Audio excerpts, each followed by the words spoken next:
तो यह बात तब की है जब मेरी नानी बंगाल में सरकारी नौकरी करती थी।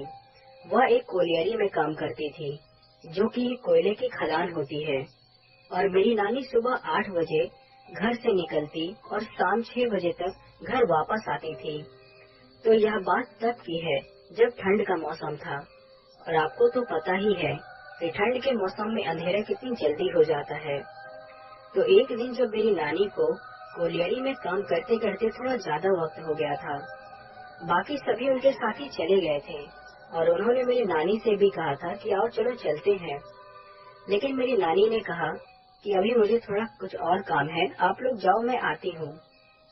मेरी नानी वहाँ से कुछ कोयले उठाकर अपने झोले में रख रही थी, क्योंकि वह यह सोच रही थी कि घर के लिए चूल्हा जलाना है तो कुछ कोयले लेते चलती हूँ। तभी उनको एक औरत की रोने की आवाज आई।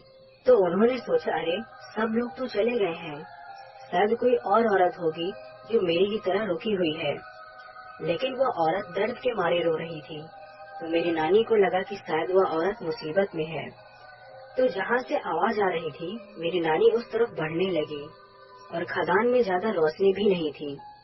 जब मेरी नानी वहाँ पहुँची जहाँ से आवाज आ रही थी, तो उन्होंने देखा कि एक औरत मटमैली साड़ी पहनकर साथ में अपने छोटे से बच्चे को गोद में लिए हुए बैठी रो रही थी। तो मेरी नानी पास जाकर उससे पूछने लगी कि तुम क्यों रो रही हो, लेकिन उसने कुछ नहीं बोला।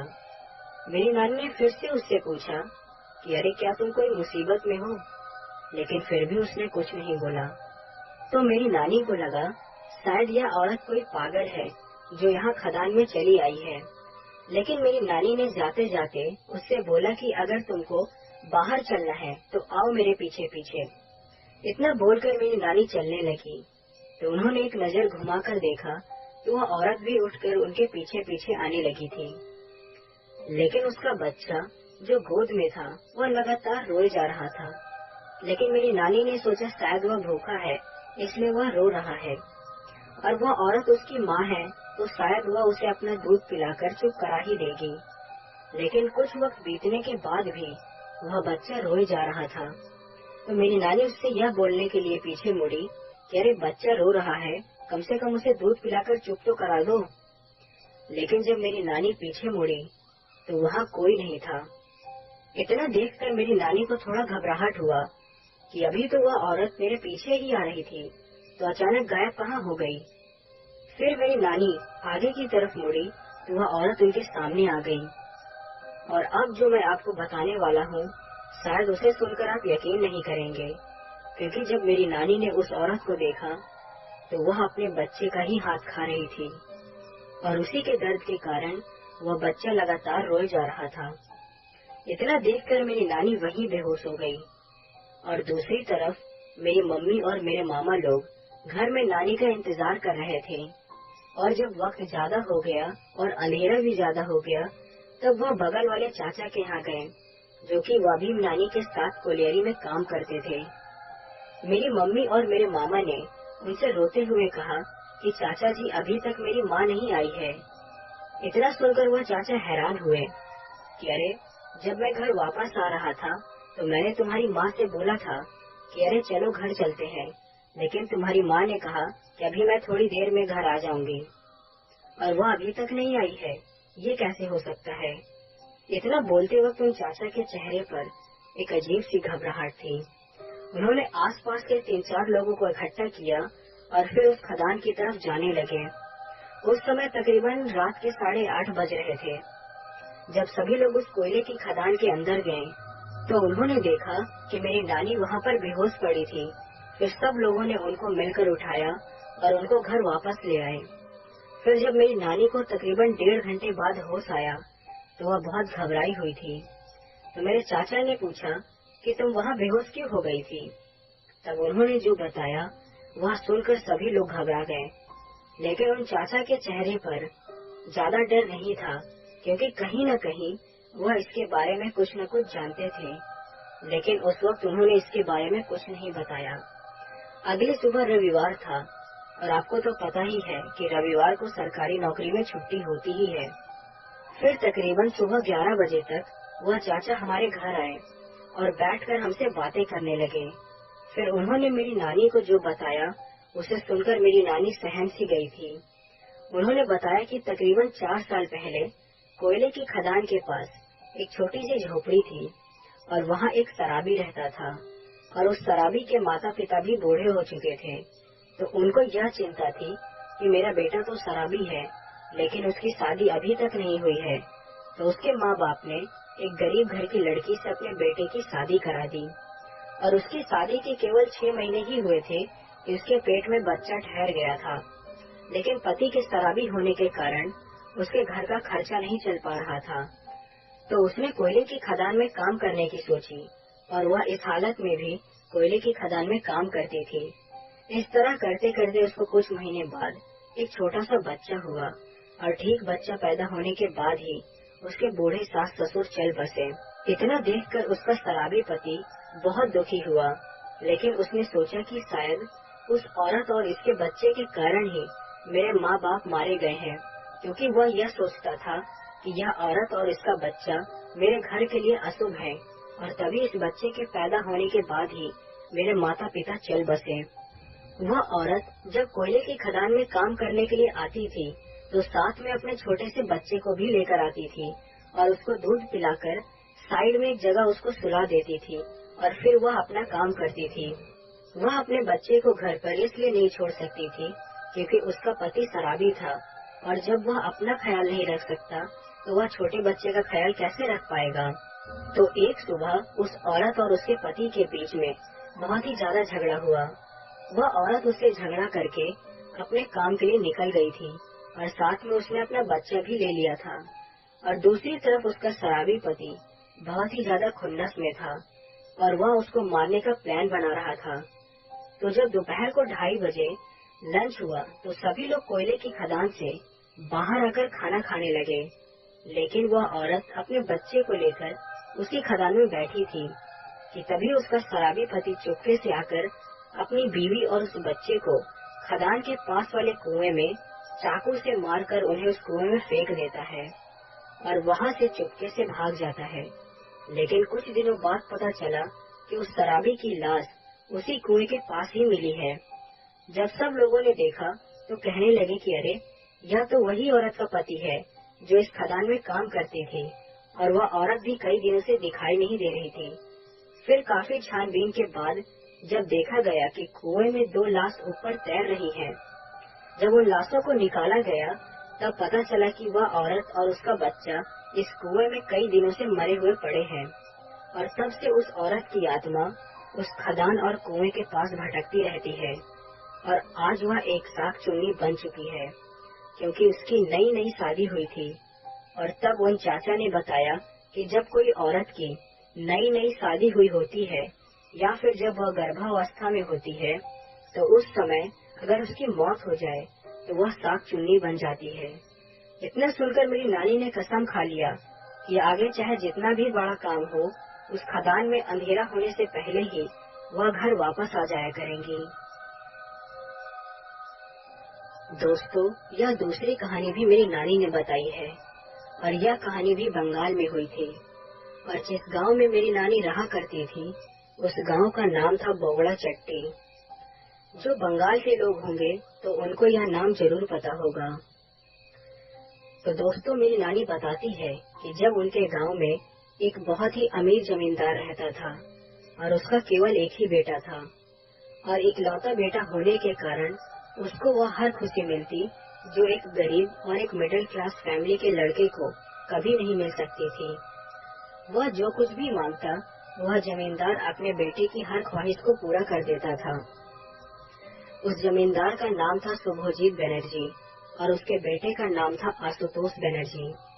लेकिन कहीं न कहीं उस जमींदार के मन में कुछ लालच थी, क्योंकि वह यह सोचता था कि मेरा इकलौता बेटा है और मैं जब इसकी शादी करूंगा तो लड़की वालों से बहुत सारा दहेज लूंगा, जिससे वह अपना सारा पैसा एक ही समय में वसूल कर लेगा। लेकिन वह अपने बेटे की हर इच्छा को पूरी करता था कि उसका बेटा उससे नाराज न हो जाए। और कुछ महीनों बाद उस जमींदार ने एक पंडित को अपने बेटे की फोटो देकर के कहा कि इसके लिए कोई अमीर घराने की लड़की ढूंढो। फोटो लेकर वह पंडित चला गया और उसने ठीक 1 हफ्ते बाद ही एक बहुत ही खूबसूरत लड़की का रिश्ता लेकर आया। जब जमींदार के बेटे ने उस लड़की की फोटो देखी तो वह उसी समय उस पर मोहित हो गया और उसने जिद ठान ली कि अब मुझे इसी से शादी करनी है। लेकिन जमींदार कहीं न कहीं यह सोच रहा था कि यह लोग अमीर हैं या फिर मिडिल क्लास फैमिली वाले हैं, क्योंकि वह यह चाहता था कि लड़की वाले हमसे भी ज्यादा पैसे वाले हों, ताकि उसको दहेज में काफी ज्यादा पैसा मिल सके। लेकिन जब पंडित जी ने बताया कि लड़की वाले मिडिल क्लास फैमिली से हैं, इतना सुनकर वह जमींदार पंडित पर बहुत गुस्सा हुआ कि मैंने तुमको बोला था कि मुझे एक अमीर घराने की लड़की चाहिए, लेकिन तुम एक मिडिल क्लास घर की लड़की का रिश्ता लेकर आए हो। और अब समस्या तो यह है कि मेरे बेटे ने उस लड़की से ही शादी करने की जिद ठान ली है। अब वह परेशान हो गया था कि उसने जो जो सपने देखे थे उन सब पर तो पानी फिर जाएगा अगर मेरे बेटे ने उस लड़की से शादी कर ली तो। लेकिन उसने एक तरकीब लगाई और उसने इस रिश्ते के लिए हाँ कर दी। अब पता नहीं क्या उस जमींदार के मन में चल रहा था, लेकिन उसने शादी बहुत ही धूमधाम से कराई। और जब सभी गांव वाले उसके बेटे की शादी में गए थे तो दहेज में ज्यादा कुछ नहीं मिला था, जिसे देखकर लोग आपस में बातें करने लगे कि अरे जमींदार इतना अमीर है और उसके बेटे के लिए सिर्फ इतना ही थोड़ा दहेज मिला, और लड़की भी कैसी, एक मिडिल क्लास फैमिली की है। लेकिन जमींदार के मन में कुछ और ही खिचड़ी पक रही थी। दूसरे दिन जब उसकी बहू उसके घर आई तो उसने उसके साथ बहुत ही अच्छा बर्ताव किया। लेकिन कुछ दिनों बाद ही उस जमींदार का बेटा और जमींदार की बीवी दोनों उस लड़की को दहेज के लिए परेशान करने लगे और उसको बहुत मारते थे और कहते थे कि जा तू अपने घर से बहुत सारे रुपए लेकर आ। मतलब हर समय उसको दहेज के लिए मारते पीटते रहते थे और उसकी चीखों की आवाज पूरे गांव में गूंजती थी। लेकिन जमींदार बहुत ही ज्यादा अमीर और ताकतवर था, जिसकी वजह से उसको कोई कुछ नहीं बोलता था। और आपको मैं बता दूं कि मेरी नानी बताती है कि उस समय सबके घर के पीछे एक कुआं होता था। तो रात के समय जमींदार और उसकी बीवी और उसके बेटे ने मिलकर उस लड़की का गला घोटकर उसे उस कुएं में फेंक दिया और ठीक कुछ ही महीनों बाद ही उसने अपने लड़के की शादी करा दी, और वह भी एक अमीर घराने की लड़की से। अब जमींदार और जमींदार की बीवी और उसका बेटा काफी ज्यादा खुश थे, क्योंकि उनको दहेज में 70 लाख रुपए नगद और एक 4 पहिया गाड़ी मिली थी और साथ ही बहुत सारे फर्नीचर के सामान भी मिले थे। अब सब कुछ अच्छा बीत रहा था और उनका पूरा परिवार खुश था। फिर कुछ महीनों बाद वह औरत माँ बन गई और उसका एक छोटा सा बच्चा हुआ। लेकिन पता नहीं कैसे उस बच्चे की मौत हो गई, और वह भी बहुत ही दर्दनाक तरीके से। हम सब ने देखा था कि वह बच्चे की लाश एक खौलते हुए पानी में थी। इतना देखकर जमींदार के घर वाले बहुत दुखी हुए। और फिर कुछ ही दिनों बाद उस जमींदार की बीवी अपने ही कमरे में मरी हुई मिली। उसकी लाश को देखकर ऐसा लग रहा था कि उसने बहुत ही खौफनाक चीज देख ली हो। और ठीक कुछ ही दिनों बाद ही उस जमींदार की भी लाश उसी कुएं के पास मिली जहां उसने अपनी पहली बहू को मारकर फेंका था। इतना सब देखकर जमींदार का बेटा बहुत ही ज्यादा घबरा गया था और कहीं न कहीं उसको पता चल गया था कि आखिर उसके बच्चे, उसकी माँ और उसके पिता को किसने मारा था। उसने दूसरे दिन ही दिल्ली जाने का फैसला किया अपनी बीवी के साथ, लेकिन उसी रात उसकी पहली औरत ने हमारे गांव के चौराहे के बीचों बीच उसके टुकड़े टुकड़े कर दिए। और जब सुबह हम लोगों ने उस जमींदार के बेटे की लाश देखी तो हम लोग काफी ज्यादा घबरा गए थे, क्योंकि उसके शरीर का हर एक हिस्सा बहुत ही बुरी तरीके से इधर उधर बिखरा हुआ था। लेकिन उस औरत ने उसकी बीवी को कुछ नहीं किया, क्योंकि उसको कुछ पता भी नहीं था कि उस लड़की ने जिस लड़के से शादी की थी वह एक दरिंदा और लालची इंसान था। फिर उस औरत की आत्मा ने उस लड़की को सारी बात बताई कि मैंने तुम्हारे बच्चे को इसलिए मारा क्योंकि जब उसके सास ससुर और उसके पति ने उसका गला घोटकर मारा था तब वह पेट से थी और उसको मारकर कुएं में फेंक दिया था। कुएं के पास ही एक बड़ा सा पेड़ था और मरने के बाद वह औरत वहीं पर वास करने लगी थी और तब से वह एक साख चुन्नी चुड़ैल बन गई थी। दोस्तों, मेरी नानी बताती है कि आसपास के लोग यही बोलते थे कि आज भी उस औरत की आत्मा उसी पेड़ पर है। मेरा नाम रूपक शर्मा है और मैं दिल्ली के हरिनगर आश्रम में रहता था। मेरे लंबे घुंघरैले बाल और बहुत ही अच्छी बॉडी थी और साथ ही मेरी काफी ज्यादा गर्लफ्रेंड भी थी। लेकिन मुझे रात को बहुत कम नींद आती थी, तो मेरे घर के पास ही एक महारानी बाग था। वहाँ जाने से पहले एक 500 मीटर की गली पड़ती थी, जहाँ बहुत बड़ा पीपल का पेड़ भी था। वहाँ आसपास के लोग पता नहीं क्या क्या नारियल, लाल कपड़ा, चावल, नींबू ये सब करके जादू टोना करते थे और पेड़ के नीचे ये सारी चीजें रख देते थे और आने जाने वाले लोगों का पैर उन चीजों पर पड़ता रहता था। तो एक दिन 2:15 बजे मैं उठ गया और अपना बुलेट लेकर उस गली और पीपल के पेड़ के नीचे से पार्क चला गया, जहाँ मैंने एक गोल्ड फ्लैग सिगरेट पी और 3:30 बजे के आसपास घर की तरफ लौटने लगा। जैसे ही मैं उस गली में पहुंचा तो मेरी बुलेट अचानक बंद हो गई। मैं डर सा गया और चारों तरफ बिल्कुल अंधेरा था। मैं धीरे धीरे अपनी बुलेट को धक्का मारकर आगे लाने लगा। तभी अचानक मुझे एक लड़की ने मेरा लंबा सा नाम लेकर पुकारा। मेरे रोंगटे खड़े हो गए। मैंने डर के मारे धीरे धीरे पीछे देखा तो कोई नहीं था, लेकिन जैसे ही मैंने आगे मुंह किया वो मेरे सामने खड़ी थी। मैं बहुत ही ज्यादा डर गया और मेरे दोनों पैर कांपने लगे। जैसे ही वो मेरे पास आई तो वो मेरी एक्स गर्लफ्रेंड थी, जो कि दिल्ली के लेडी एयरवेल में पढ़ा करती थी और वो मुझसे बहुत ही ज्यादा प्यार करती थी। मेरे पसीने छूटने लगे क्योंकि वो तो 5 साल पहले ही एक्सीडेंट में मर चुकी थी। वो मुझसे नाराज थी क्योंकि मैं उसे देखने नहीं गया था जब उसका एक्सीडेंट हुआ था। दोस्तों, मैंने सूरज भाई को अपनी एक्स गर्लफ्रेंड की फोटो भेजी है, आप सभी देख सकते हैं। ये कोई फेक स्टोरी नहीं है। और वो मेरे अंदर से होकर उस पीपल के पेड़ पर चढ़ गई। मैं बाइक लेकर पैदल भागा क्योंकि गली पार करते ही मेरा घर था। मैंने ये बात किसी से नहीं कही और जब सुबह हुई तो मैं अपने मोबाइल शॉप पर भी नहीं गया। शाम होने तक अचानक मेरे हाथ और मेरी गर्दन अकड़ने लगी और मैं बहुत ज्यादा घबरा गया था क्योंकि जनवरी का महीना था और सर्दी भी बहुत थी। तो मैंने गैस जलाकर उसके आगे खड़ा हो गया। तो थोड़ी देर में मेरी सब अकड़न गायब हो गई। फिर मैं थोड़ा पुशअप लगाने लगा और मेरी फिर से गर्दन घूम गई और मेरे दोनों हाथ अकड़ गए। मैं जमीन से उठ भी नहीं पा रहा था। तभी मेरा छोटा भाई मुझे पास के जीवन हॉस्पिटल ले गया।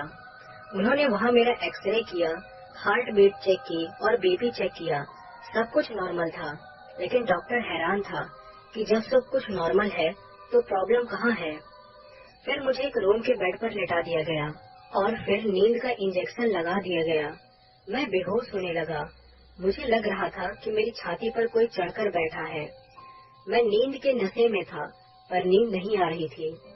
वो नीति मेरे साथ में बैठी थी, मुझे साफ नजर आ रहा था। मैं अपने भाई और डॉक्टर को बता भी नहीं पा रहा था कि नीति जो मर चुकी है वो मेरे साथ बेड पर बैठी है। मेरी छोटी बहन आई जो बहुत ही बड़ी ज्योतिषी है। उसका नाम प्रियंका शर्मा है।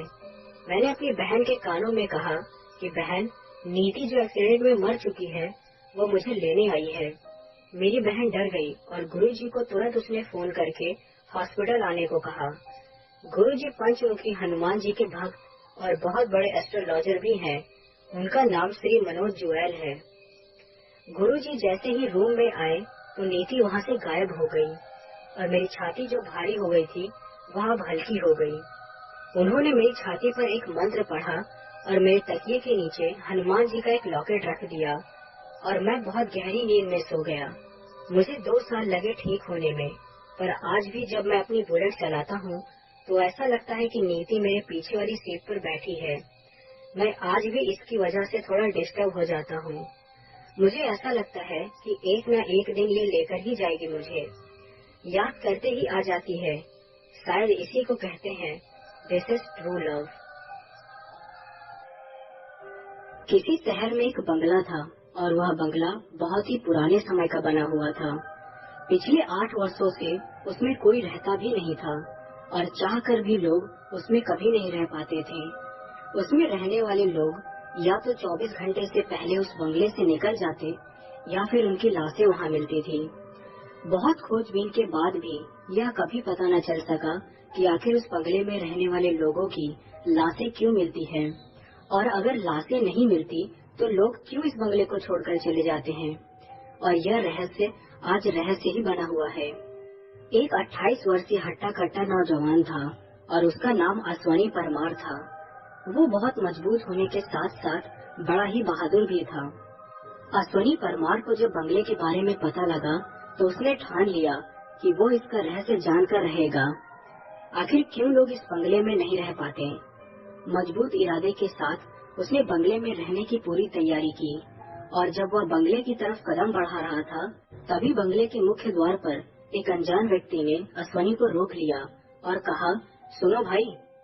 अश्वनी ने उसे देखा और वहीं रुक गया। वो अनजान व्यक्ति उसके करीब आकर बोला, कहाँ जा रहे हो? तो अश्वनी ने कहा, आपकी तारीफ। मेरा नाम अनुज रामपाल है और मैं यहीं करीब में रहता हूँ। अश्वनी ने कहा, ओह ऐसी बात है, और वो उसके तरफ देखने लगा। आपने मेरे सवाल का जवाब नहीं दिया, अनुज ने पूछा। तभी अश्वनी ने बताया कि मैं बंगले की ओर जा रहा हूँ। ऐसी गलती मत करना, वो भयभीत स्वर में बोला। तभी अश्वनी ने कहा, इसमें गलत क्या है? गलत तो कुछ भी नहीं मेरे भाई, मगर इस बंगले में तुम्हारा जाना सही नहीं है। पर आखिर क्यों?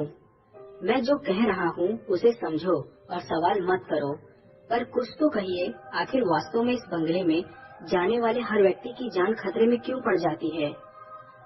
वो या तो मारा जाता है या फिर जान बचाकर बुरी तरह भागता नजर आता है। तुम इस बंगले में मत जाओ, बस मेरी बात मानो और घर वापस लौट जाओ। ठीक है, मैं वापस अपने घर लौट जाता हूँ, अश्वनी ने कहा। शाबाश, अनुज ने खुश होकर कहा। मैं वापस तो घर चला जाऊंगा, मगर मेरी एक शर्त है। कौन सी शर्त? आपको यह बताना होगा कि आखिर इस बंगले में ऐसा क्या है कि आप मुझे इसमें जाने से रोक रहे हैं। तभी अनुज ने कहा, इस बारे में कुछ भी कहना मुनासिब न होगा। तभी अश्वनी ने कहा, अरे पर क्यों? क्योंकि यह रहस्य तो आज तक कोई भी नहीं जान पाया। फिर भी आपका अंदाजा क्या है? तो अनुज ने कहा, मैं कुछ नहीं कह सकता।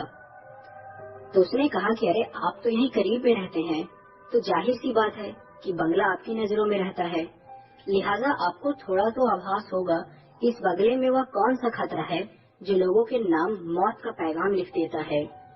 जहाँ तक मेरा ख्याल है तो वो यही है कि इस बंगले में भूत रहते हैं। तो अश्वनी ने कहा, सच? अश्वनी इस तरह प्रसन्न होकर बोला मानो उसकी बहुत बड़ी लॉटरी निकल आई हो। अनुज उसकी खुशी देखकर उलझ गया। वह उलझन पूर्ण स्वर में अश्वनी से पूछने लगा, आखिर तुम इतने खुश क्यों हो गए? तुम्हें तो भूत का नाम सुनते ही डर जाना चाहिए था। आप सही कहते हैं, पर आप नहीं जानते कि मैं भूतों में कितनी दिलचस्पी रखता हूँ, अश्वनी प्रसन्नता पूर्ण स्वर में कह रहा था। अगर इस बंगले में सचमुच भूत है तो मैं इस बंगले में जरूर जाऊंगा। नहीं नहीं, ऐसा मत करना। लेकिन अश्वनी ने कहा, नहीं, मैं इस बंगले में जरूर जाऊंगा। और उसने अनुज की एक भी बात न सुनी और वो बंगले में चला गया। बंगला अंदर से एकदम साफ सुथरा पड़ा था। अश्वनी ने अपना बैग एक तरफ रखा और चल दिया बंगले का चप्पा चप्पा छानने। पूरा बंगला उसने घूमा, परंतु वहाँ उसे कोई नहीं मिला। वह ड्राइंग रूम में आकर सोफे पर बैठ गया। वहीं बैठकर उसने 2-4 पैक ड्रिंक लिए। तभी कमरे में जल रहे 8 बल्बों में से एक बल्ब जलने बुझने लगा। रात का समय था और अश्वनी ने बल्ब पर खासतौर से ध्यान नहीं दिया। अचानक दूसरा बल्ब भी जलने बुझने लगा, फिर तीसरा भी और फिर चौथा भी। इसी तरह एक एक कर 8 बल्ब जलने बुझने लगे। अश्वनी यह दृश्य देखने के बाद अपनी जगह से उठ गया और पूर्ण रूप से सतर्क हो गया। और देखते ही देखते उसके करीब रखी टेबल हवा में उड़ने लगी और ऊपर पहुंचकर तेजी से घूमने लगी। घूमती मेज को देखकर अश्वनी बहुत ही ज्यादा डर गया और वह मेज देखते ही देखते अचानक वो अश्वनी की तरफ बढ़ी। उसी समय अश्वनी ने अपना स्थान बदला और तभी टेबल उसी स्थान पर आकर गिरी जहाँ कुछ देर पहले अश्वनी खड़ा था। टेबल गिरते ही टूट गई और तभी अचानक सोफा सेट तेजी के साथ अश्वनी की ओर बढ़ा। अपनी ओर सोफा सेट आता देख अश्वनी तेजी से जंप लगाकर कूद गया और सोफा सेट जाकर दीवार में टकराया। फिर तभी दूसरा सोफा अपनी जगह से हटा और वो हवा में उड़कर अश्वनी की तरफ बढ़ा। वह झट से नीचे बैठ गया और परिणाम स्वरूप सोफा उसके सर के ऊपर से गुजर गया और अश्वनी बाल बाल बचा। फिर अचानक पूरे माहौल में शांति छा गई। हर चीज अपनी अपनी जगह पर जमी रही। अश्वनी ने चारों ओर अपनी दृष्टि घुमाई। फिर बुलंद आवाज में वह बोला, तुम जो भी हो मेरे सामने आकर बात करो। तभी एक परछाई उसके सामने आ गई। अश्वनी ने परछाई पर नजर डालते हुए कहा, कौन हो तुम? तभी वो डरावनी आवाज बोली, तुम्हारी मौत। पर आखिर तुम मुझे क्यों मारना चाहते हो? तो उस परछाई ने कहा, तुम्हारी गलती की वजह से। तो अश्वनी ने कहा, कौन सी गलती? तो उस परछाई ने कहा, इस बंगले में आने की। तभी अश्वनी ने पूछा, पर तुम इस बंगले में किसी को क्यों नहीं रहने देते? तो उस परछाई ने कहा, क्योंकि मैं इस बंगले को किसी कीमत पर आबाद नहीं देखना चाहता। अश्वनी ने कहा, अरे आखिर क्यों? फिर उस परछाई ने बताया कि आज से 18 वर्ष पहले इस बंगले के मालिक ने मुझे यहीं पर जान से मार दिया था और उस दिन से आज तक मेरी आत्मा इस बंगले में भूत बनकर भटकती है। मैं किसी को इस बंगले में नहीं रहने दूंगा, क्योंकि इस बंगले में मेरी मौत हुई थी। इसलिए इस बंगले में हर उस व्यक्ति की मौत होगी जो यहाँ आएगा। तभी अश्वनी ने कहा, मैं तुम्हें तुम्हारी असली रूप के साथ देखना चाहता हूँ। तभी उस परछाई ने कहा, तुम्हें खत्म करने से पहले मैं तुम्हारी इस इच्छा को भी अवश्य पूरा करूंगा। इसी के साथ उसकी आंखों के सामने खड़ी परछाई ने बहुत डरावना रूप अपना लिया। इतना डरावना कि क्षण भर के लिए तो अश्वनी भी डर गया, मगर अगले ही पल उसने खुद पर नियंत्रण करते हुए अपनी पैंट की जेब से सफेद पाउडर मुट्ठी से भरकर निकाला और भूत पर डाल दिया। उसी से भूत के अंदर आग की लपटें उठने लगी और वह चीखते तड़पते और मचलते हुए भूत वहीं जलकर राख हो गया। तब जाकर अश्वनी ने राहत की सांस ली और फिर वह सही सलामत उस भूतिया बंगले से बाहर आ गया। कब्रिस्तान का नाम सुनकर ही शरीर में मानो डर बहने लग जाता है, पर आज हम दोस्तों को उसी कब्रिस्तान में जाना था, जहां जाने पर रात क्या दिन में भी लोग घबराते हैं। यह 400 साल पुराना कब्रिस्तान है जो वर्षों से बंद है।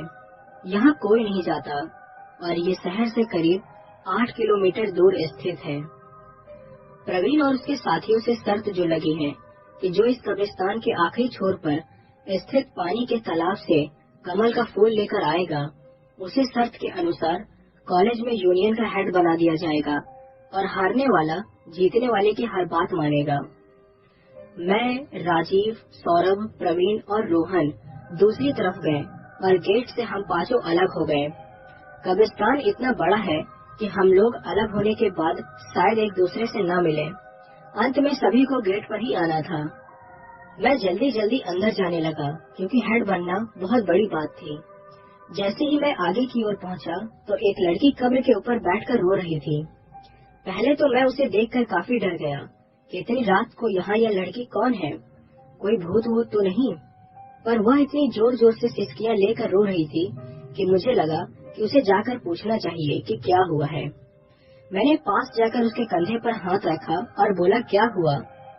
उस लड़की ने अपना चेहरा ऊपर किया और उसकी आंखों के आंसू गुस्से में बदल गए थे। चेहरा इतना डरावना कि जिंदगी में शायद ही कभी इतना खौफनाक चेहरा देखा होगा। उस भयानक चेहरे से मैं 10 कदम पीछे हो गया और खिसकते खिसकते मैं पीछे की कब्र से टकरा गया। उस समय बस दिमाग में यही आया कि जल्दी से जल्दी भाग निकलूं। मैं दौड़ा और जल्दी ही बाहर निकलने के लिए भागा। कुछ देर दौड़ने पर भी मुझे रास्ता नहीं दिखा। मैं बस रास्ते की तलाश में आगे बढ़ रहा था, पर पीछे से एक तेज आवाज आई, विहान रुको, रुको विहान, कहाँ जा रहे हो? मुझे बचा लो प्लीज। मैं उस आवाज की तरफ पलटना नहीं चाहता था, पर वह आवाज मुझे जानी पहचानी सी लग रही थी, तो मैं पीछे पलटा। मैंने देखा कि वह राजीव था। उसके सिर से खून बह रहा था। मैंने कहा कि क्या हो गया तुझे? वह बहुत घबराया हुआ था। मुझे लगा उसने भी उसी भयानक लड़की को देखा है। वह बोला, हमारे तीनों दोस्तों को एक बुरी आत्मा ने मार डाला। वह मुझे भी मारने वाली थी, पर मैं वहाँ से भाग निकला। हमें जल्दी से जल्दी यहाँ से निकलना होगा। मैंने उससे कहा, हाँ राजीव, मैंने भी उस लड़की को देखा, बहुत डरावनी थी वो, चलो जल्दी यहाँ से। मैंने उसका हाथ पकड़ा और भागने लगा। कुछ कदम भागा ही होगा कि मैंने देखा कि राजीव का हाथ बहुत भारी होने लगा और वह नीचे गिर गया और उसके अंदर से उस लड़की की आत्मा निकल गई। मैं जमीन पर गिरे राजीव को उठाने लगा। जल्दी उठ राजीव, यहाँ हमें ये मार डालेगी। वहाँ का खौफनाक सन्नाटा और चमगादड़ों की आवाज और वह लड़की जो कि एक प्रेत आत्मा थी बहुत जोर जोर से हंसने लगी। अब तुम्हारा दोस्त कभी नहीं उठेगा विहान, इतना कहकर वो हंसने लगी। सबके सब मारे गए, अब तुम्हारी बारी है। इस कब्रिस्तान में लोग दिन में आने से घबराते हैं और यहाँ तुम इतनी रात में आ गए। अपनी जिंदगी से लगता है तुम्हें प्यार नहीं है। इस कब्रिस्तान में आना तुम्हारी बहुत बड़ी गलती है और अफसोस है कि तुम अपनी इस गलती का पछतावा करने के लिए जिंदा नहीं रह पाओगे। मैं उसके सामने गिड़गिड़ाया, मुझे छोड़ दो, मुझे नहीं पता था यहाँ ऐसा कुछ होगा। तुमने मेरे सब दोस्तों को मार दिया, प्लीज मुझे यहाँ से जाने दो। उस आत्मा की हंसी रुक गई थी और वह डरावने रूप से एक लड़की के रूप में आ गई थी जिसकी आंखों में बहुत सारे आंसू थे। मैं उसे देखकर चौंक गया कि इस प्रेत आत्मा की आंखों में आंसू क्यों हैं। मैं पिछली बार की तरह उसके करीब नहीं गया, पर मैंने दूर से ही पूछा कि क्या हुआ, तुम रो क्यों रही हो। वह बोली, तुम मुझे अच्छे इंसान दिख रहे हो, इसीलिए मैंने ये किया कि शायद तुम मेरी मदद करोगे। मैंने तुम्हारे दोस्तों को नहीं मारा है, वे सिर्फ बेहोश हैं, पर तुम्हें मेरी मदद करनी होगी। 1 महीने पहले मेरे पिताजी की मौत हो गई थी। मेरे परिवार में पिताजी और हम दोनों ही थे। पिताजी की मौत की खबर सुनकर चाचा जी और उनके बेटे पिताजी को दफनाने के लिए मेरे साथ आए, क्योंकि हमारी पीढ़ियों से यही दफनाया जाता है। लोग डर के मारे यहाँ कोई नहीं आए, बस मैं, चाचा जी और उनके बेटे दोनों साथ में ही आए थे। पिताजी को दफनाने के बाद जब मैं उनकी कब्र के पास बैठी हुई थी तो मेरे चचेरे भाई ने पीछे से मेरे सिर पर पत्थर दे मारा और बाद में मेरा गला दबाकर मुझे मार डाला। मेरी आत्मा ने उनके परिवार से तो बदला ले लिया, मैंने उन सबको मार डाला, पर मेरी लाश अभी तक दफनाई नहीं गई है और जब तक मेरी लाश दफन नहीं होगी मुझे मुक्ति नहीं मिलेगी। तुम्हें मेरी मदद करनी होगी, मेरी लाश को दफनाना होगा। मैं समझ गया था कि उसकी कोई गलती नहीं है। मैं उसके साथ गया जहाँ उसकी लाश थी, वह पूरी तरह से सड़ चुकी थी। मैंने वहाँ उसे उसके पिताजी की कब्र के पास दफनाया।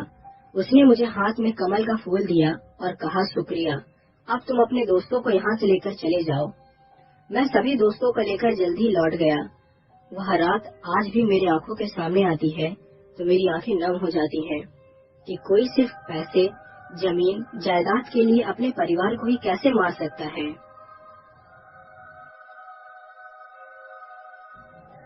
मेरा नाम अंजलि सिंह है और मैं बेंगलोर की रहने वाली हूँ। तो दोस्तों, आज मैं आपको अपने साथ बीती एक छोटी सी घटना शेयर करना चाहती हूँ। ये बात तकरीबन 20 वर्ष पहले की है और ये घटना उस वक्त की है जब मैं 10 साल की थी। पापा का ट्रांसफर हुआ था एक दूसरे शहर में और हम पापा के साथ ही रहते थे, इसलिए ट्रांसफर की बात पता चलने पर हम तैयारी करने लग गए और फिर कुछ दिनों बाद हम वहाँ पहुँच गए। यहाँ पर सब ठीक था, लेकिन बस एक परेशानी थी मेरे एडमिशन को लेकर, और वो समय अक्टूबर का रहा होगा। सभी स्कूलों में क्लासेस चल रही थी, इसलिए बीच में किसी अच्छे स्कूल में एडमिशन नहीं मिल रहा था। ऐसा अक्सर ही होता था। इससे पहले भी जहाँ ट्रांसफर हुआ था उस वक्त भी न्यू स्कूल में एडमिशन नहीं मिल पाता था, और प्राइवेट और सरकारी स्कूल में तब भी इतना ही अंतर था जितना आज है। इसलिए पापा का सोचना था कि किसी प्राइवेट स्कूल में ही एडमिशन हो जाए तो अच्छा हो जाए। इसलिए पापा अपने मिलने जुलने वालों से बात कर रहे थे। तो 1-2 दिन बाद पापा के उन्हीं जान पहचान वालों में से एक दोस्त ने बताया कि उनकी बेटी एक कॉन्वेंट स्कूल में जाना शुरू किया है एज अ टीचर। इसलिए उनका कहना था कि मेरा एडमिशन वहाँ हो जाएगा और कुछ ही महीनों की तो बात है, फिर किसी अच्छे स्कूल में डाल देंगे। यही सोचकर पापा इसके लिए तैयार हो गए और मैंने नए स्कूल में जाना शुरू कर दिया। स्कूल काफी दूर था, इसलिए मैं रोज दीदी के साथ ही जाती थी और उन्हीं के साथ वापस आती थी।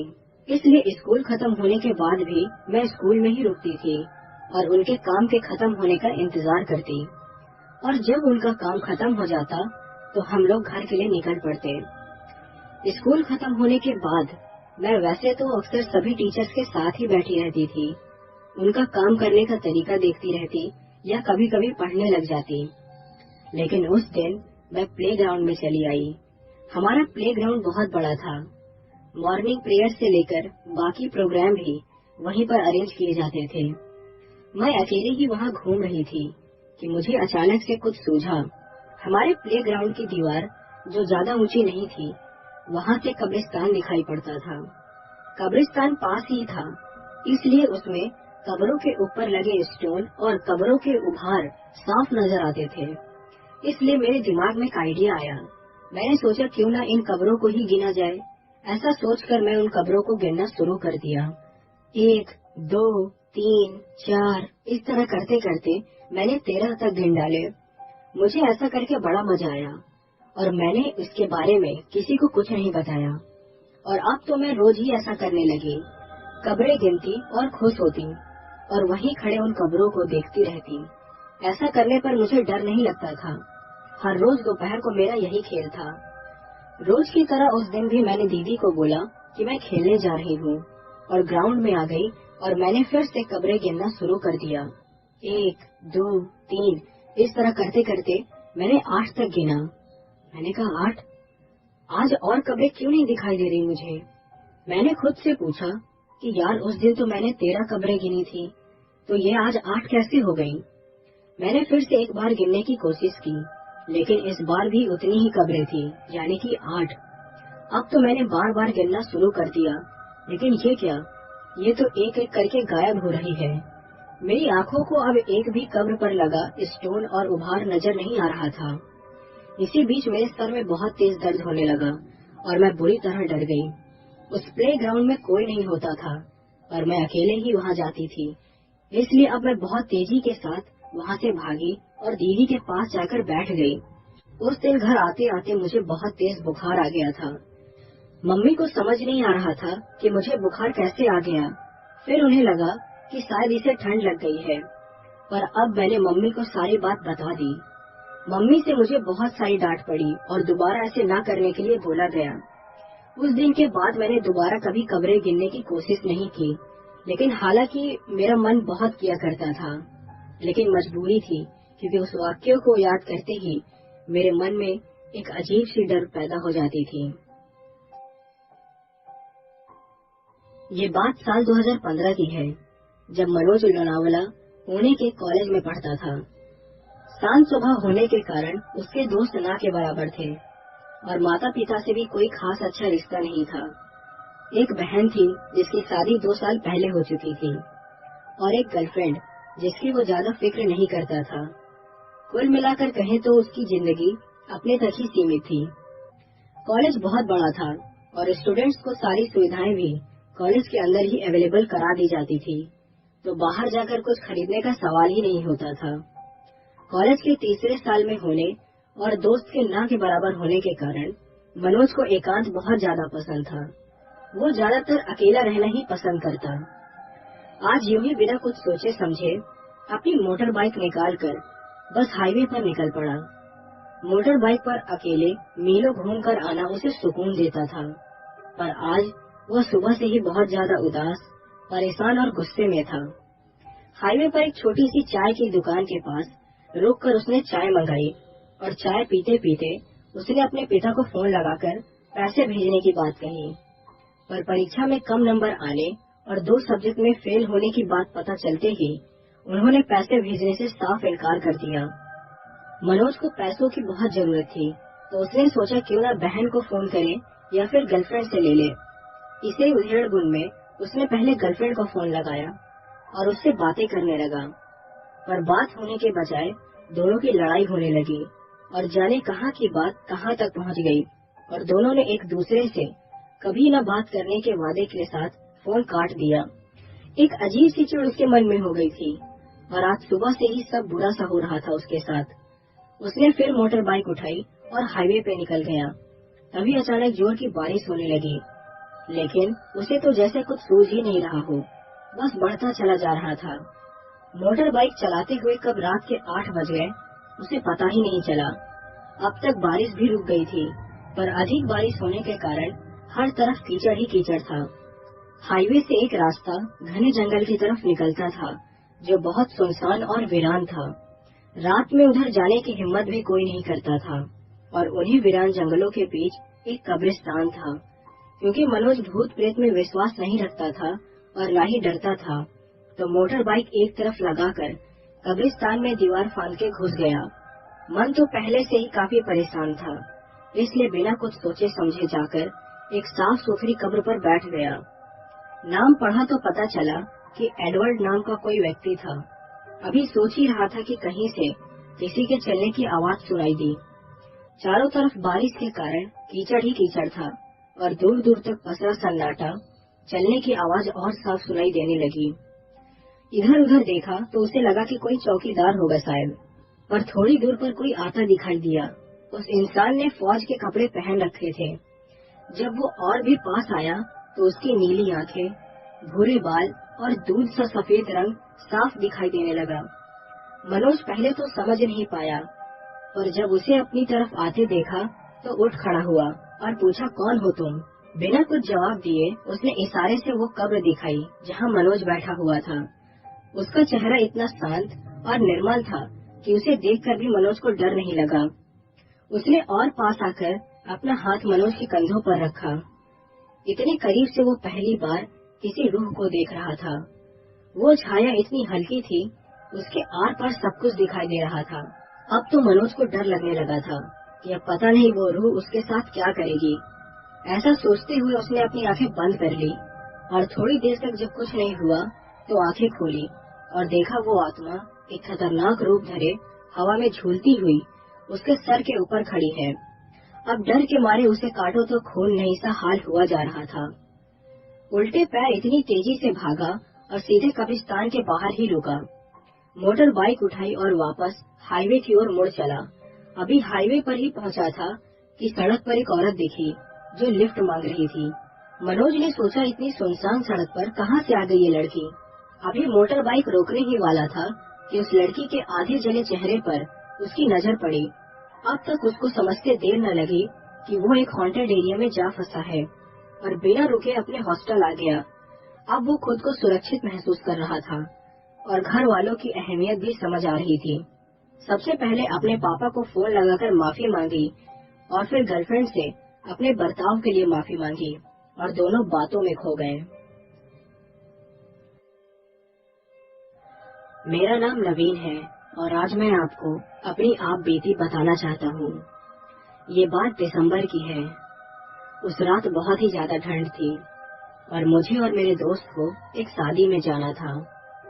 इतनी ठंड में परिवार का कोई भी सदस्य साथ नहीं जाना चाहता था, तो मैंने और मेरे दोस्त ने बाइक से ही जाने की सोची। क्योंकि परिवार नहीं जा रहा था तो हम कार नहीं ले गए। सोचा बहुत दिनों बाद दोनों दोस्त बाइक की खुली हवा में मस्ती करते हुए जाएंगे। बहुत दिनों बाद सब दोस्तों से मिलकर बहुत खुशी हुई। ठंड ज्यादा थी तो हम जल्दी वहाँ से निकल पड़े, क्योंकि मुझे अपने दोस्त को भी उसके घर पर छोड़ना था।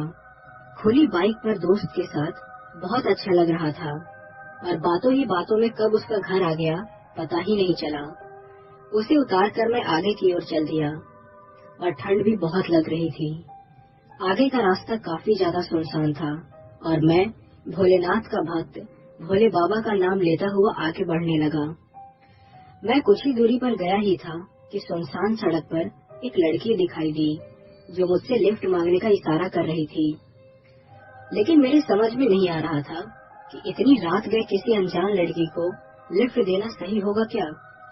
पर एक डर से ये भी लग रहा था कि अगर यह लड़की किसी गलत व्यक्ति के हाथ में लग गई तो इसकी पूरी जिंदगी बर्बाद हो सकती है। मन में कई तरह के ख्याल आ रहे थे कि इतनी रात को यह सुनसान जगह पर क्या कर रही है, वो भी अकेली। फिर सोचा कि खुली बाइक पर डर कैसा यार, बंद गाड़ी में हो सकता था कि यह मुझ पर कोई गलत इल्जाम लगा सकती है। बाइक पर उसे उसके घर छोड़ने में मुझे कोई परेशानी नहीं लगी, सो मैंने उसे बाइक पर बैठाकर चल दिया। वह मुझे अपने घर का रास्ता बताने लगी और मैं चुपचाप चलने लगा। उसने मुझे एक सुनसान जगह पर बाइक रोकने का इशारा किया तो मैं रुक गया। वह उतर कर मुझसे धन्यवाद कहने लगी। वह बार बार मुझसे रिक्वेस्ट करने लगी कि आप मेरी माँ से मिलकर जाएं। लेकिन इतनी सुनसान जगह पर मुझे एक भी घर नजर नहीं आया, तो मन में कुछ डाउट होने लगा। मैंने उससे कहा कि अभी तुम अपने घर जाओ, मैं सुबह आऊंगा। तो वह बोली, आप जरूर आना। मैंने कहा हाँ ठीक है, और मैं तुरंत ही वहाँ से चल दिया। अब तो बहुत ही डर लग रहा था मुझे। मैंने यह बात अपने दोस्त को बताई, जो कि एक पंडित है, और उसे उस जगह पर चलने को कहा। जब हम वहाँ पहुँचे तो देखा कि वहाँ एक कब्रिस्तान था, और वह लड़की शायद कोई आत्मा थी जो किसी की तलाश में थी। हो सकता था कि अगर मैं उसके साथ चला जाता तो मेरे साथ कुछ भी कर सकती थी वो, पर मेरी एक छोटी सी समझदारी से मेरी जान बच गई, और हम भोलेनाथ का धन्यवाद कर वहाँ से चल दिए।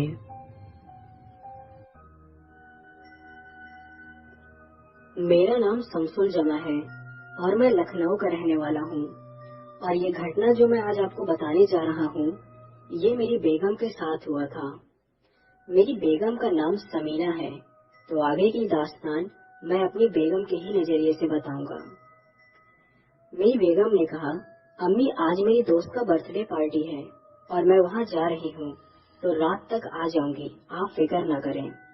तभी अम्मी ने कहा, अच्छा जाओ, लेकिन अपना ख्याल रखना। और ये क्या, तुमने आज फिर इत्र लगा लिया? हमने आपको कितनी बार मना किया है इत्र लगाने से, तो आपने आज क्यों लगाया? साथ ही मैंने भी उसे डांटा, लेकिन उसने कहा, अच्छा अम्मी माफ करें, हमें देर हो रही है, अल्लाह हाफिज। तभी अम्मी ने गुस्से में कहा, ये लड़की कभी नहीं सुधरेगी, किसी दिन कोई अनहोनी न हो जाए, अल्लाह खैर करे मेरी बच्ची पर। और दूसरी तरफ उसकी दोस्त नजमा अपने में ही बड़बड़ा रही थी कि आज फिर लेट हो गई ये लड़की, कभी टाइम पर नहीं आती, इसे पता है कि आज मेरा जन्मदिन है, फिर भी लेट हो गई। तभी समीना भागते हुए आई और बोली, अरे माफ कर दे यार, आज मैं लेट हो गई। तभी नजमा ने कहा, अरे चल चल, तू आज पहली बार लेट नहीं हुई है, तू तो हमेशा लेट होती है।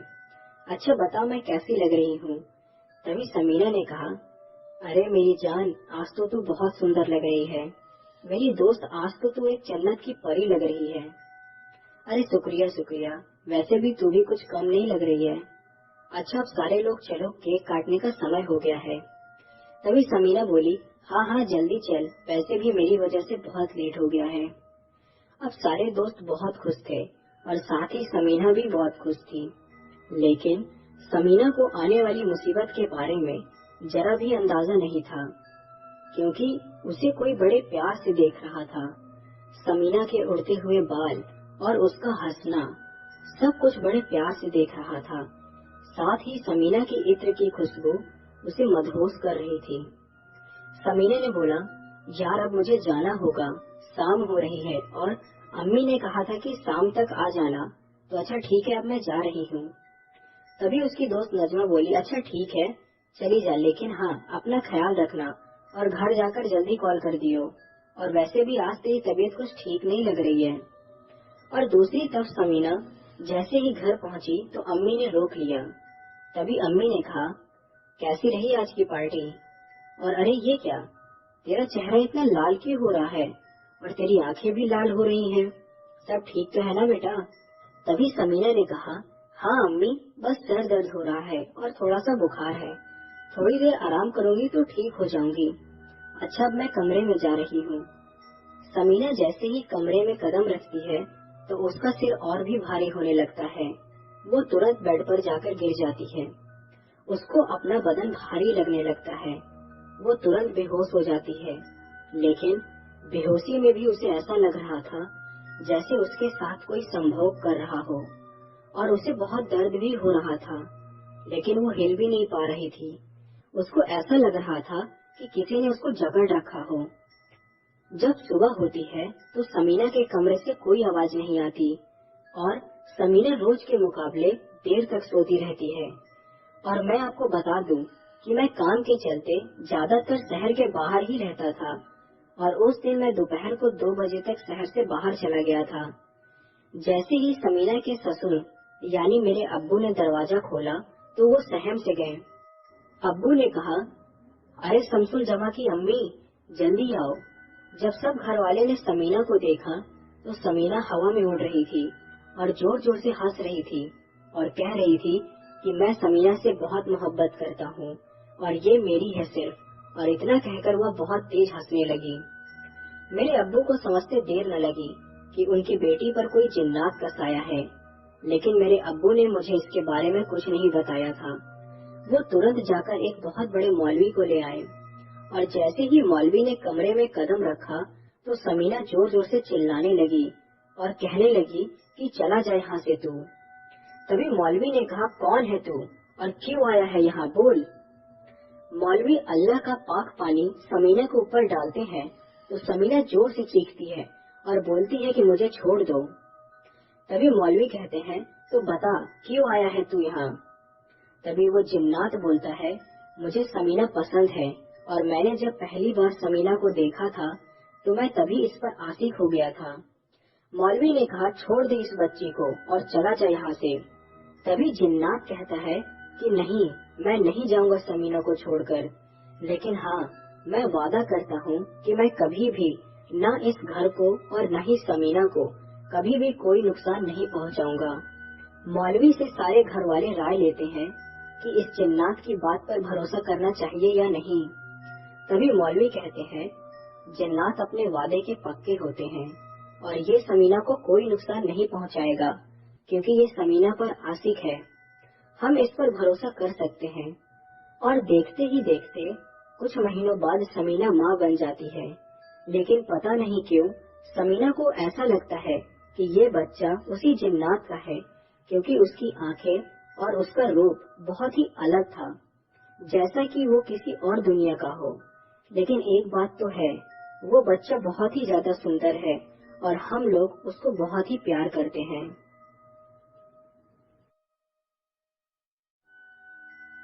मैं दिल्ली में रहती हूँ, लेकिन मैं आज आपको अपना नाम नहीं बताऊंगी। ये घटना मेरे ही साथ घटित है और ये बात 2016 की है, जब मैं अपनी फैमिली से दूर रहती थी। वैसे तो दिल्ली में ही रहती थी, बट काफी दूरी पर। मेरी मम्मी जमुना पार रहती थी और मैं मुंडका पर। तो एक दिन की बात है, मैंने मुंडका में फ्लैट लिया हुआ था जो कुछ ज्यादा ही सस्ता था। 2000 रुपए में पानी, बिजली और रेंट था उसका। मुझे नहीं पता था कि वो इतना सस्ता फ्लैट मुझे कैसे मिला, बट मैं खुश थी वहाँ। मैं और मेरा भाई साथ रहते थे, लेकिन पहले के कुछ दिन तो बहुत अच्छे निकले, पर बाद में हमें लगा कि यहाँ कोई और भी है। धीरे धीरे वो चीज हमको दिखने भी लगी, बट हम नॉर्मल रहते थे। लेकिन हद तो तब हुई कि उसके साथ वहाँ एक और आत्मा आई और उस आत्मा को मैं पसंद आ गई।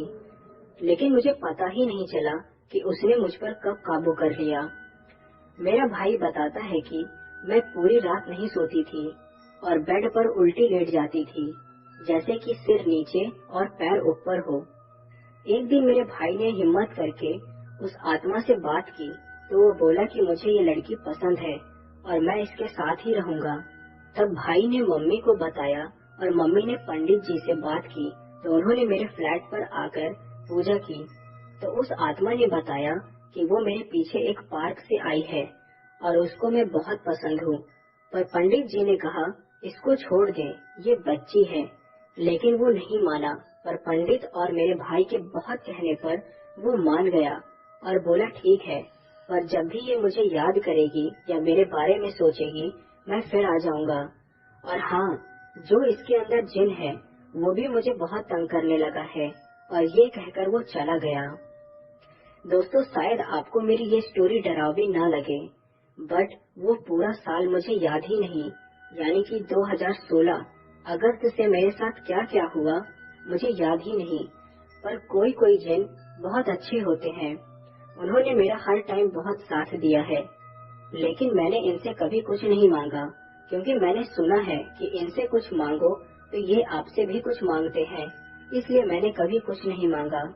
बस इतना याद है कि मैंने एक मस्जिद के बाहर एक लड़के को पानी पिलाया था और ये तभी से मेरे साथ आ गए और ये मेरी मैरिड लाइफ में भी दखल नहीं देते। तो यही थी मेरी दोस्तों एक छोटी सी दास्तान।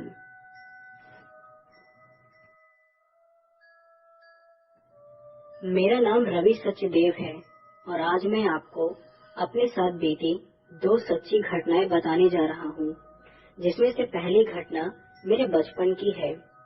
ये बात तब की है जब मैं 12 साल का था और आज मैं 53 साल का हूँ। एक रात मैं रात को बाथरूम करने के लिए उठा, तब तकरीबन रात के 1 बज रहे थे। वो चांदनी रात थी। बाथरूम करने के बाद मेरी नजर अपने घर के पीछे बने एक घर की छत पर गई, तो मैंने देखा वहाँ पर कोई खड़ा है, लेकिन उसका चेहरा धुंधला दिख रहा था, तो मैं समझा कोई चोर है। तभी वो दीवार पर बहुत तेजी के साथ इधर उधर भाग रहा था। फिर वो रुक गया और उसके बाद एकदम से खड़ा हो गया और वो धीरे धीरे तकरीबन 10 से 12 फीट ऊंचा हो गया और फिर छोटा बड़ा होने लगा। मैं हिम्मत करके जोर से बोल पड़ा, कौन है? तभी वो मेरी तरफ आने लगा। उसको अपनी तरफ आता देख मैं बहुत ही ज्यादा डर गया था, लेकिन मैंने हिम्मत करके बहुत तेजी से भागा और सीधा अपने माँ के कमरे में गया और अपनी माँ को पकड़कर मैं सो गया। अगले दिन मुझे सुबह बहुत तेज बुखार हो गया। मैंने रात की सारी घटना अपनी माँ को बताई। तब माँ मुझे पास के एक मौलवी जी के पास ले गई। मौलवी जी मुझे देखकर हंस पड़े और बोले, तुमने उसको टोका क्यों था? मैं हैरान था कि उनको ये सब कैसे पता। इतने में मौलवी जी ने मेरा झाड़ फूक किया और मेरा बुखार उसी वक्त उतर गया। मौलवी जी ने मुझे कहा कि इन चीजों को अगर कभी देखो तो कभी कुछ मत बोला करो और उन्हें देखकर भी अनदेखा कर दिया करो। तब से उस दिन के बाद मुझे वो साया कभी नजर नहीं आया। दूसरी कहानी। मेरा बचपन का दोस्त तिलक राज, जो घर के परेशानियों के चलते एक अघोरी तांत्रिक बन गया, और वो मेरा एक ही दोस्त था जो मेरे ऊपर अपनी जान देता था। वो निगम बोध घाट के शमशान में एक मंदिर था, वहाँ पर सेवा करता था। एक बार जब वो मुझे मिला तो बातें करते करते वो हंसने लगा। मैंने उससे हंसने का कारण पूछा तो वो बोला, अरे रात की बात पर मैं हंस रहा हूँ। अरे रात को शमशान में 3 शराबी आ गए थे और वो मंदिर के पास एक सीमेंट की छतरी बनी हुई है ना, उसी के नीचे आकर बैठ गए थे। एक शराबी की नजर जब ऊपर गई तो उसने देखा छतरी के ऊपर कोई पैर नीचे को लटकाकर बैठा हुआ है। उसने उस आदमी को गाली दी और पैर हटाने को कहा। तभी उस आदमी ने उन शराबियों को कहा, दारू पीकर क्यों मुझसे अकड़ रहे हो?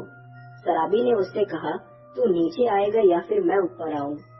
उस आदमी ने कहा, मैं आता हूँ, और उसके पैर लंबे होने लगे और जमीन तक आ गए।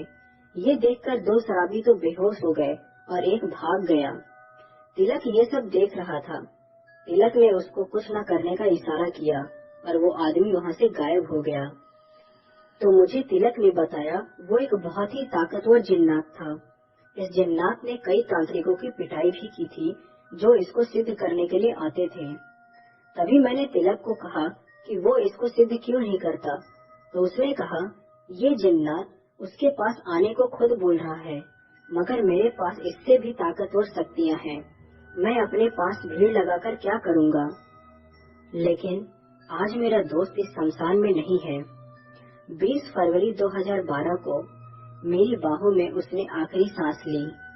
आज भी मैं जब उसको याद करता हूँ तो आंखों में आंसू आ जाते हैं। आज भी तिलक से मेरी सपनों में बात होती है। मेरा उसके जाने के बाद और दोस्त बन गए, मगर उसका एक ही दोस्त था, रवि सचदेव। मेरा नाम राकेश कोचर है और मैं दिल्ली में रहता हूँ। ये बात 1 महीने पुरानी है। आप सभी जानते हैं कि हमारे यहाँ दिल्ली में कोविड की वजह से बहुत सारी मौतें हुई हैं। अभी हाल में ही इस रियल कहानी में मरने वाले लड़के का नाम राकेश है, जो कि मेरे नाम की तरह है। उसकी बीवी का नाम सविता है। ये घटना 22 मई 2021 की है। राकेश एक होटल में काम करता था दिल्ली में, और एक दिन घर आते हुए उसकी तबीयत खराब होने लगी और घर पहुंचते ही वो वीकनेस की वजह से बेहोश सा हो गया। ऐसे में उसकी बीवी और 1-2 घर वाले उसे पास के ही होली फैमिली हॉस्पिटल ले गए और वहां पर आईसीयू में जब राकेश के ट्रीटमेंट करने के लिए कुछ टेस्ट किए तो पता चला कि उसे कोविड है और साथ में ही निमोनिया हो गया था और उसकी हालत बहुत ही ज्यादा नाजुक थी। फिर कुछ घंटों बाद ट्रीटमेंट शुरू होते ही राकेश जो है वो सिंक करने लगा तो डॉक्टर ने उसे वेंटिलेटर लगा दिया और उसकी वाइफ सविता को बता दिया गया कि राकेश की हालत बहुत ही ज्यादा सीरियस है और कोविड की वजह से लंग्स में इन्फेक्शन बढ़ गया है। जैसा आप सबको पता होगा कि कोविड के पेशेंट को आइसोलेशन में रखा जाता है और पेशेंट के रिश्तेदारों से न तो मिलने और न ही देखने की परमिशन दी जाती है। पेशेंट की हालत के बारे में डॉक्टर उन सबकी फैमिलीज को फोन पर ही बताते हैं। डॉक्टर से बात करने के बाद राकेश की पत्नी सविता रोने लगती है और हाथ जोड़कर ऊपर वाले से अपने पति राकेश को जिंदगी देने की प्रार्थना करने लगती है। ऐसा करते करते 4 से 6 दिन हो गए थे, लेकिन हालत नहीं सुधर रही थी। फिर एक दिन सुबह 8 बजे डॉक्टर का उसकी वाइफ सविता को फोन आया और डॉक्टर बोला, सविता जी, आपके पति राकेश की अभी थोड़ी देर पहले डेथ हो गई। बहुत कोशिश के बाद भी राकेश जी को हम बचा न पाए। कोविड और लंग्स में इन्फेक्शन फैलने की वजह से कुछ और ऑर्गन्स ने काम करना बंद कर दिया था। फिर उन्होंने राकेश की पत्नी को हॉस्पिटल बुला लिया। राकेश की पत्नी और फैमिली के कुछ लोग हॉस्पिटल पहुंच गए और सुबह के 9:30 बजे तक फिर हॉस्पिटल वालों ने सविता को मरने की वजह दोबारा से बताई और हॉस्पिटल की सारी फॉर्मेलिटीज पूरी करके राकेश की बॉडी सविता और घर वालों को हैंडओवर कर दी।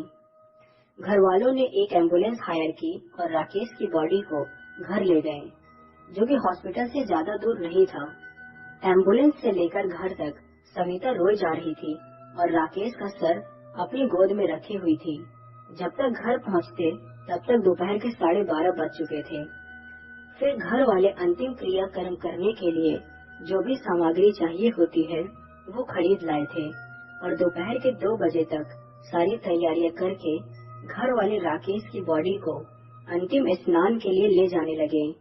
लेकिन तब भी सविता ने राकेश का सर अपनी गोद में ही रखा हुआ था। बहुत मुश्किल से सविता को राकेश की बॉडी से हटाया गया और फिर स्नान करवा के और नए कपड़े पहनाकर वापस वहां पर बॉडी रख दी जहां टेबल पर पहले रखी थी। फिर से सविता ने जब राकेश को नए कपड़ों में देखा तो और भी फूट फूट कर रोने लगी और फिर से राकेश का सर वापस अपनी गोद में रख लिया। फिर सभी रिश्तेदारों और दोस्तों और पड़ोसियों को राकेश की बॉडी को घर से ले जाने वाली क्रियाएं करने लगे और सविता को फिर से बड़ी मुश्किल से राकेश की बॉडी के पास से हटाया और बॉडी को उठाकर अंतिम संस्कार करने के लिए निगम बोध घाट के लिए ले जाने लगे। और जैसे ही राकेश की बॉडी को वहां पर जलाने की जगह पर रखा गया तो तभी सविता ने राकेश के सर को अपनी गोद में रख लिया पहले की तरह। पंडितों ने पूजा शुरू कर दी और बॉडी के ऊपर काफी लकड़ियां रख दी जैसा कि बॉडी जलाने के लिए किया जाता है, पर तब भी सविता वहां से नहीं हटी। इस पर अंतिम संस्कार करने वाले पंडित भी गुस्सा करने लगे, बोलने लगे कि यहाँ ऐसा करना ठीक नहीं है। अंतिम संस्कार करते हुए इतनी देर तक बॉडी को न जलाना ठीक नहीं माना जाता है। इस पर सविता के पिता और भाई सविता को जैसे ही उठाने लगे तो सविता ने एकदम बोला, ये मरे नहीं हैं, ये अभी जिंदा हैं, इनकी सांस तो चल रही है। इस बात को सुनकर घर वालों को लगा कि पति की मृत्यु की दुख की वजह से उसे ऐसा लग रहा है, लेकिन फिर उसके बार बार बोलने पर लोगों ने जब ध्यान दिया तो सच में राकेश की सांसें चल रही थी। ये देखकर कुछ लोग डर गए, लेकिन राकेश के घर वाले आनंद फानन में राकेश को फिर से हॉस्पिटल ले गए। वहां पहुंचकर जब डॉक्टर ने चेक किया तो सच में वो जिंदा था और सांसें ले रहा था और उसके ऑर्गन्स भी ठीक से काम कर रहे थे। डॉक्टर्स ने फैमिली को बोला कि ये एक चमत्कार ही है कि मरने के 7-8 घंटे के बाद ये फिर से जिंदा हो गया, जो एक नामुमकिन सी बात है। लेकिन राकेश की फैमिली को तो बस इतना ही काफी था कि राकेश फिर से वापस जिंदा हो गया है। फिर कुछ दिन बाद डॉक्टर्स ने राकेश को टोटली फिट बोलकर डिस्चार्ज कर दिया और अब राकेश अपनी पत्नी सविता के साथ खुशी खुशी रहता है। और घर वाले अक्सर बातें करते हैं कि अगर सविता राकेश के सिर को अपनी गोद पर देर तक नहीं रखती तो राकेश का क्रियाक्रम उसके जिंदा होने से 1-2 घंटे पहले ही हो जाता और वो बीमारी से नहीं, जलने की वजह से मर जाता। इसलिए सब कहते हैं कि सविता ने उसे दूसरी जिंदगी दी है, जो कि दोस्तों ठीक भी है। आज राकेश सविता की वजह से ही जिंदा है। लेकिन दोस्तों, बहुत लोगों ने कहानियां बनाना शुरू कर दी थी। आप सब जानते हैं कि हमारे यहाँ जितने लोग उतनी ही कहानियां बन जाती हैं। कई लोगों ने बोला कि उसकी वाइफ सविता भी सती सावित्री की तरह यमराज से अपने पति की जिंदगी वापस ले आई थी। कोई कह रहा था ये डॉक्टर्स की लापरवाही की वजह से एक जिंदा आदमी को मृत घोषित कर दिया गया था। कोई बोलता है कि राकेश की बॉडी को जलाने के लिए भारी लकड़ियां उस पर रखी गई तो उसके भार से उसके ऑर्गन्स काम करने लगे। आपको क्या लगता है दोस्तों, मुझे जरूर बताएं कि कैसे एक आदमी 8 से 9 घंटे मरने के बाद वापस कैसे जिंदा हो सकता है। मदन और उसकी पत्नी शोभा शहर में नए नए आए थे। वो दोनों यहाँ किसी को भी नहीं जानते थे। शोभा परेशान थी कि शहर में तो आ गए हैं, लेकिन यहाँ हम किसी को नहीं जानते हैं, कैसे क्या करेंगे। मदन ने शोभा को जब परेशान देखा तो उसकी परेशानी का कारण पूछा। तब शोभा ने उसको अपनी चिंता का कारण बताया। मदन उसे समझाते हुए कहा, तुम चिंता मत करो, मैं कुछ न कुछ इंतजाम जरूर कर लूंगा। ये कहते हुए वो दोनों रोड पे आगे की तरफ कदम बढ़ाए जा रहे थे कि अचानक शोभा से एक आदमी टकराया। उस आदमी ने शोभा को संभालते हुए कहा, माफ कीजिएगा, मैंने आपको देखा नहीं। शोभा और मदन ने कहा, कोई बात नहीं। वो आदमी फिर बोला, शहर में पहले आपको नहीं देखा, लगता है नए आए हैं। जी हाँ, हम इस शहर में नए आए हैं और यहाँ हम किसी को भी नहीं जानते हैं। फिर उस आदमी ने अपना परिचय दिया। जी, मेरा नाम रफीक है और मैं पास ही की बस्ती में रहता हूँ। अगर आपको कोई आपत्ति न हो तो आप मेरे यहाँ ठहर सकते हैं, जब तक आपको कोई मकान नहीं मिल जाता। और वह शोभा की तरफ एकटक देखे ही जा रहा था। शोभा सोचने लगी कि एक अनजान इंसान भला इस अनजान शहर में हमारी मदद करने के लिए आखिर क्यों तैयार है, जबकि आजकल तो बिना मतलब के कोई किसी को नहीं पूछता। शोभा सोच ही रही थी कि मदन ने उसके कंधे को पकड़कर जोर से हिलाया। अरे क्या सोच रही हो, चलो, अच्छा हुआ इंतजाम हो गया घर का, अब आराम से घर खोजेंगे।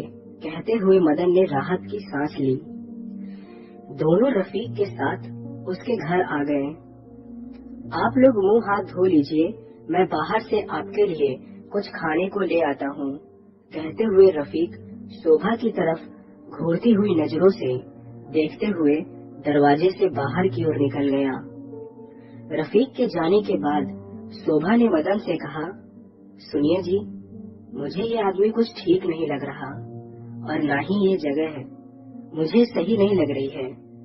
हम कहीं और चलकर रहते हैं। एक तो रात होने वाली है, ऊपर से भले आदमी ने हमारी मदद की है, उसका एहसान मानने के बजाय तुम उस पर शक कर रही हो। मदन झुंझलाते हुए बोला।